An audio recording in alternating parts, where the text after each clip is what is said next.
Hey there, welcome back to Reddit Stories, Cookie Edition. Make sure to like and subscribe to the channel for more Reddit stories. My cheating ex called me 2 years later. My 31M ex-girlfriend, 29F, found me and wanted to hang out, but I just ignored her after she broke my heart. Backstory: in 2015 I met this woman at college. Let's call her Casey. We had so many things in common, and we instantly got close. She asked me out, and it was a wonderful relationship, or so I thought. We had dreams together, sent X-rated pics once in a while. We do a lot of stuff together, not sex yet. In 2019, Christmas time, I was going to propose to her after I give her parents and siblings gifts. I even gave her mom, who hates me, a gift. Casey works at the hospital, so she'll get out work later, or so I thought. 5 p.m., she didn't come to her parents' place, but I came and decided to give everyone gifts. When I give her younger sister, 20F, let's call her Sherry, a laptop, she cries and hugs me because she always wanted one for school. Casey's father a new BBQ grill. Moments later, Sherry told me I couldn't contain it anymore and cried harder. I asked what's the matter. She immediately grabbed me to her room and her father came along as well. Sherry kept saying I'm sorry so many times. I was confused on why. She then showed me a pregnancy test and told me that it belongs to Casey. I completely lost it and wanted to know why and how long was the affair. Sherry informed me that the affair happened in the beginning of 2019. While I was working a lot at my factory job, she goes to see him. Makes matters worse is that Casey's mom was the one who showed the AP to Casey. Apparently in the month of November, Casey found out she's pregnant, and she begged Sherry not to tell anyone after Sherry found the test. When she told me everything, my world came crashing down and I decided to leave. But before I left, I thanked Sherry and her father. Let's call him Max. Max apologized and said that if I leave he would completely understand. We shook hands and I said thank you. I just looked at Casey's mom and I then left my ex's house, just drove away and didn't look back. Max and Sherry got furious with Casey's mom. Let's call her Jane. Around 7 p.m. Christmas time, I informed my family on what happened and they all comfort me. 11 p.m., my phone began blowing up with phone calls and text messages of my ex saying she can explain. I didn't answer back. I changed my number, deleted my social media, and changed my email. As much as I want closure, I didn't want to see her face. Fast forward to mid of 2020. One of my friends informed me that the AP who got Casey pregnant ran away after he found out he's the father, Karma, and they're looking for him. I simply said, who cares? Fast forward to last month. I'll see a number I never seen before. I answered and it was my ex. My ex begged me to talk her and possibly give her a chance at my favorite restaurant. I responded, why should I after you did what you did? She rambled on and I just ignored her because I don't want to go through the same pain that she had put me through. Casey began gaslighting me and her friends and her mom called me a coward for not seeing her again. I told Jane, you have the audacity to say that after what you've done? She rambled. I just hanged up and blocked Jane and my ex's number. I informed her friends what happened and they left me alone. Story 2. I don't think I can move on.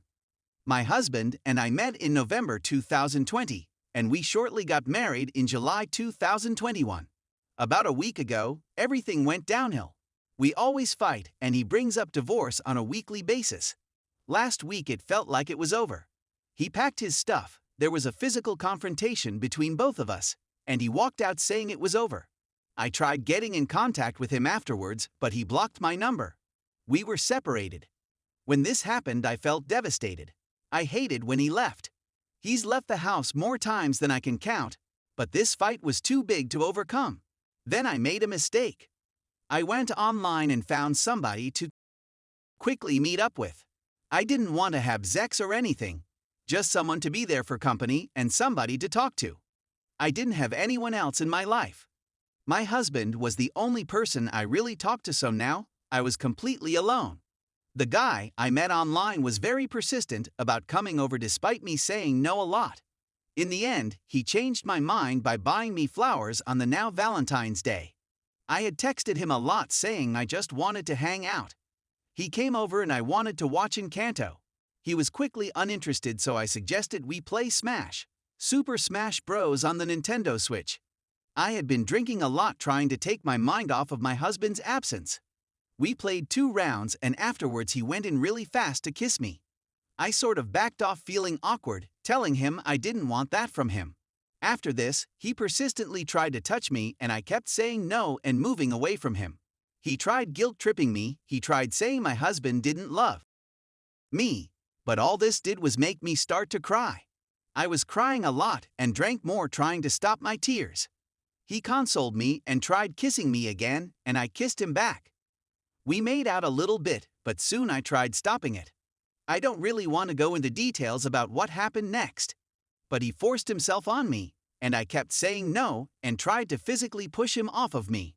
Long story short, because I don't want to think about it, he held me down and had his way with me against my will, choking me, going really hard. I just don't want to think about it anymore, and I keep trying to block it out my mind.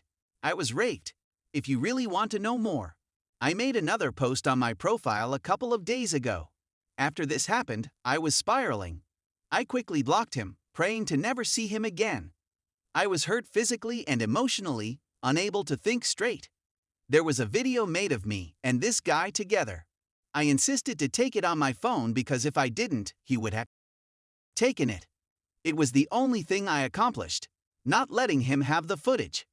In a drunken rage, I emailed the video to my husband along with a picture of the flowers I had just taken after the incident had happened. In the moment, I had blamed him for what happened. I was mad, angry, sad, and upset. Of course, my husband saw the video and it hurt him more than I could ever imagine.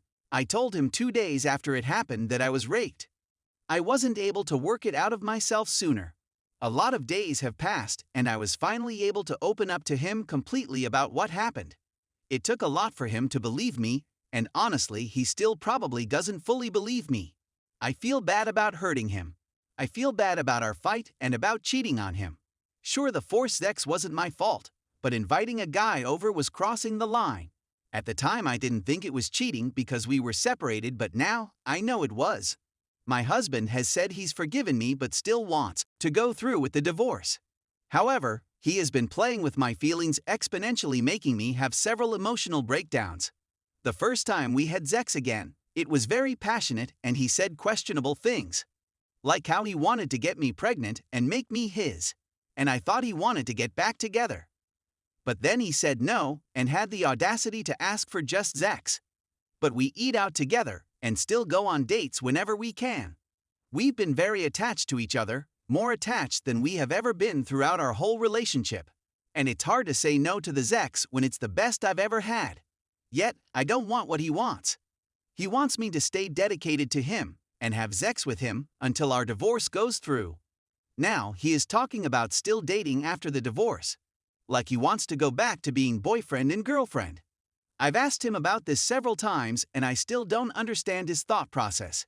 He says he loves me and wants no one else. I just don't want to lose him like this.